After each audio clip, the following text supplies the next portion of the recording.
तो क्या आप लोगों ने भी जापान के मंकी पंच की वीडियोस देख ली, या फिर सिर्फ मुझे ही डीएम्स आ रहे हैं कि एक्सप्लेन? और अगर नहीं देखी है तो मैं थोड़ा कॉन्टेक्स्ट दे देता हूँ। दरअसल जापान के जू में एक छोटा सा बंदर है जिसका नाम पंच है।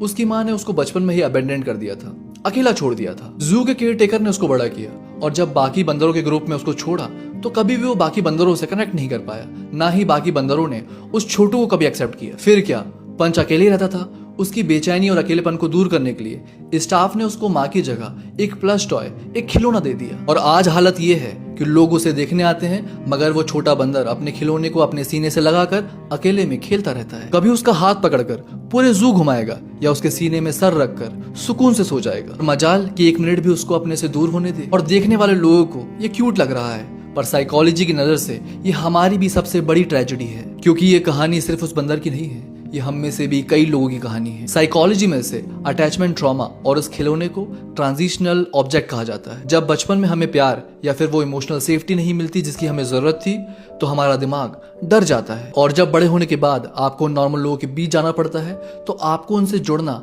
अनसेफ लगता है। आप कभी भी उनसे वो कनेक्शन फील नहीं कर पाते, और आपको ऐसा लगता है कि अगर मैंने इन पर भरोसा किया तो ये भी मुझे छोड़ देंगे। और आप भी उस बंदर की तरह अपने लिए भी एक खिलौना ढूंढ लेते हो। और वो खिलौना क्या है? वो आपका आइसोलेशन, आपका अकेलापन हो सकता है, वो आपकी ओवर थिंकिंग हो सकती है, वो आपकी डे ड्रीमिंग से बनाई हुई दुनिया हो सकती है, या कोई टॉक्सिक रिश्ता जिसे आप सीने से लगाकर बैठे हुए हो, क्योंकि दिमाग को लगने लगता है कि असली रिजेक्शन से बेहतर नकली कंफर्ट है। और अगर ये तुम हो तो याद रखना, ये सारे खिलौने तुम्हें टेम्पररी सुकून तो दे सकते हैं, मगर जिस दिन तुम टूटोगे ये तुम्हें वापस गले नहीं लगा सकते। ये तुम्हारी नकली दुनिया बन सकते हैं, मगर तुम्हें असली दुनिया से काट रहे हैं। ये सारे खिलौने तुम्हारा कंफर्ट जोन बन सकते हैं, मगर ये बात याद रखना कि जिंदगी कंफर्ट जोन के एक कदम बाहर से ही शुरू होती है। तो भीड़ से डरो मत।